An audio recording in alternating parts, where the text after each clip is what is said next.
Hello everyone, আসসালামু আলাইকুম and welcome to our channel. তো আজকে আমরা যে ভিডিওটা নিয়ে কথা বলবো সেটা হচ্ছে যে ন্যারেশনের অ্যাসার্টিভ সেন্টেন্স চেনার উপায়। ডিরেক্ট স্পিচ যদি অ্যাসার্টিভ সেন্টেন্স হয় তাহলে সেটাকে আমরা ইনডিরেক্ট স্পিচে কিভাবে রূপান্তর করব। তো যারা ভিডিওটিতে এখনো লাইক এবং সাবস্ক্রাইব করে না, লাইক সাবস্ক্রাইব করে দাও। চলো ভিডিওটা শুরু করি। তো এখন আমরা চিনব কিভাবে অ্যাসার্টিভ সেন্টেন্স চিনতে হয়। তো চলো দেখি। প্রথমে কি বলছে, রিপোর্টেড স্পিচ করতে যদি অ্যাসার্টিভ সেন্টেন্সে হয় তাহলে ইনডিরেক্ট ন্যারেশন করতে নিচের নিয়মগুলো অনুসরণ করুন। তো কোন নিয়মগুলো অনুসরণ করব, তো চলো দেখি। প্রথম নিয়মটা হচ্ছে রিপোর্টিং ভার্ব যদি সেইড হয় এবং এর যদি কোনো অবজেক্ট না থাকে তবে ইনডিরেক্ট স্পিচ অপরিবর্তিত থাকে। তো আমরা এই লাইনটার আগে অর্থটা বুঝি যে কি বলছে। বলছে যে রিপোর্টিং ভার্ব যদি সেড হয়, রিপোর্টিং ভার্ব কোনটা আগে আমরা ছিল। যদি একটা एग्जांपल দেই যে he said to me I am a good boy, সে বলল। এখন রিপোর্টিং ভার্ব সেইড, সেইড হচ্ছে সেখানে report, he said to me, সেইডটা হচ্ছে রিপোর্টিং ভার্ব, ঠিক আছে। এর যদি কোনো অবজেক্ট না থাকে তবে ইনডিরেক্ট স্পিচ অপরিবর্তিত থাকে। যদি কোনো বস্তু না থাকে বা কোনো কাজ টাজ না বোঝায় তাহলে অবজেক্ট কি বুঝি, অবজেক্ট অবজেক্ট যদি না থাকে তাহলে ইনডিরেক্ট স্পিচ অপরিবর্তিত থাকে। আমরা সাধারণত কি করে থাকি, ডিরেক্ট স্পিচ থেকে ইনডিরেক্ট স্পিচ করার সময় সেন্টেন্সটাকে পরিবর্তন করে থাকি। কিন্তু যদি কোনো অবজেক্ট না থাকে তাহলে ইনডিরেক্ট স্পিচ করার সময় কোনো পরিবর্তন করব না। তো দ্বিতীয় নম্বর রুলস হচ্ছে রিপোর্টিং ভার্ব এ সেইড এর অবজেক্ট থাকলে ইনডিরেক্ট স্পিচ এর সময় সেইড এর পরিবর্তে টোল্ড বসে। একই কারণে সে অথবা সেস এর পরিবর্তে টেল অথবা টেলস ব্যবহৃত হয়। তাহলে আমরা প্রথম লাইনটা বুঝি কি বলছে, রিপোর্টিং ভার্ব এ সেইড এর অবজেক্ট থাকলে ইনডিরেক্ট স্পিচ এর সময় সেইড এর পরিবর্তে টোল্ড বসে। আমরা উপরের নিয়মটাতে কি বলছি, রিপোর্টিং ভার্ব যদি সেড হয় এবং এর যদি কোনো অবজেক্ট না থাকে তাহলে ইনডিরেক্ট স্পিচ করার সময় কোনো পরিবর্তন হবে না। যদি অবজেক্ট থাকে, সেড থাকে, তাহলে সেড এর পরিবর্তে টোল্ড বসবে, ঠিক আছে। প্রথম লাইনটার মানে আমরা বুঝে দিচ্ছি। তো এরপরের লাইনটা কি বলছে, একই কারণে সে অথবা সেস এর পরিবর্তে টেল অথবা টেলস ব্যবহৃত হয়। তো এখানের মধ্যে সে যদি থাকে, সেন্টেন্সে যদি সে থাকে তাহলে টেল হবে, আর যদি সেস থাকে তাহলে টেলস ব্যবহৃত হবে। জাস্ট নর্মাল একটা রুলস, ঠিক আছে। তো 3 নম্বর রুলসটা হচ্ছে যে রিপোর্টিং ভার্ব যদি পাস্ট টেন্স এর না হয় তবে রিপোর্টিং স্পিচ এর টেন্স পরিবর্তন হবে না। রিপোর্টিং ভার্ব যদি পাস্ট টেন্স এর না হয়, রিপোর্টিং ভার্ব, যেটা রিপোর্টিং ভার্ব কোনটা, হি said to me, she said to me, এটা হচ্ছে রিপোর্টিং ভার্ব।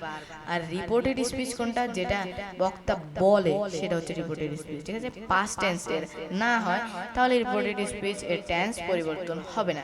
তো আমরা তো টেন্স সম্পর্কে জানি, টেন্স কি কি, তো সেই টেন্সগুলো পরিবর্তন হবে না, ঠিক আছে। 3 নম্বর রুলটা এটাই, ঠিক আছে। তো কি বলছে, বলছে যে চিরন্তন সত্য নয়। চিরন্তন সত্য বাক্য কোনগুলো, যেগুলা এই যে সূর্য পূর্ব দিকে উঠে, এটা হচ্ছে একটা চিরন্তন সত্য বাক্য।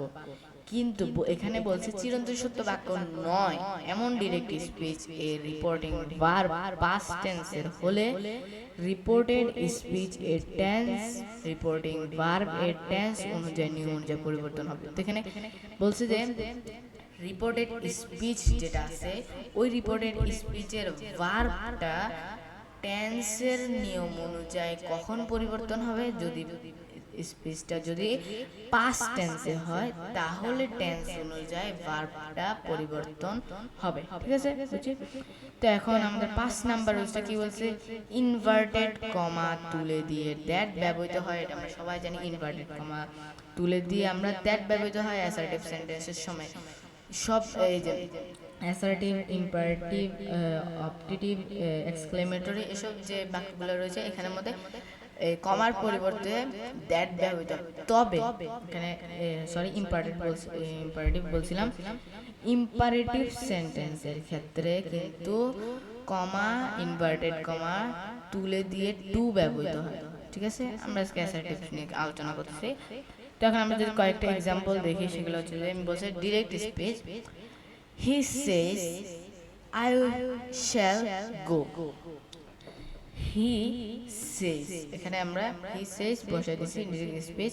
হি সেজ দ্যাট, আমরা যদি আগের ভিডিওটা দেখি সেখানের মধ্যে আমরা কয়েকটা ওয়ার্ডের কথা বলছিলাম যে কি হলে কোন ওয়ার্ড হলে কোনটা বসে। শ্যাল হলে উইল বসে, ঠিক আছে, শ্যাল হলে উইল বসে। আমরা কমার পরিবর্তে দ্যাট বসাইছি। তারপরে আই, আইটাকে, আইটা ডিপেন্ড করছে হি এর উপরে, সরি আইটা ডিপেন্ড করছে হি এর উপরে, তো এখানে আইটাকে হি, তো আমরা সেজন্য এখানে হি বসাইছি। আর শ্যাল এর পরিবর্তে উইল বসে, আর আমরা অবজেক্টে বসে দিছি, অবজেক্টের কোনো পরিবর্তন হয় না।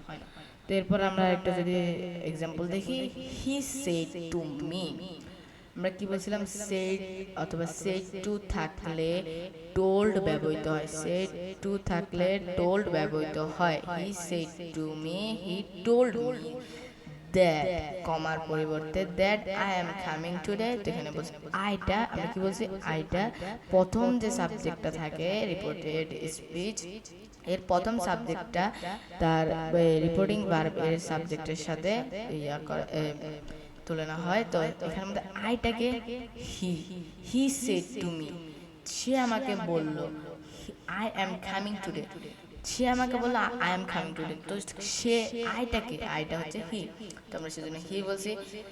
এম অথবা ইজ থাকলে ওয়াজ হয়, ঠিক আছে, এম অথবা ইজ থাকলে ওয়াজ হয়, আর থাকলে ওয়ার হয়, কিন্তু এখানে তো আর নাই। আর হি এর সাথে, এটা মনে রাখবা যে হি এর সাথে কখনো ওয়ার বসে না, হি এর সাথে সবসময় যদি ওইটা ওয়ারও যদি রুলস অনুযায়ী হয় তাহলে ওইটা ওয়াজই হবে। হি ওয়াজ কামিং দ্যাট ডে, আমরা ওখানে আমরা গত ভিডিওর মধ্যে বলছিলাম যে টুডে, টুডে থাকলে দ্যাট ডে বসে, ঠিক আছে। তো আজকে ভিডিওটা শুধু এতটুকু পর্যন্তই ছিল। যারা ভিডিওটিতে এখনো লাইক করে নাই লাইক করে দাও। তো ভিডিওটা এটুকু পর্যন্তই, গুড বাই।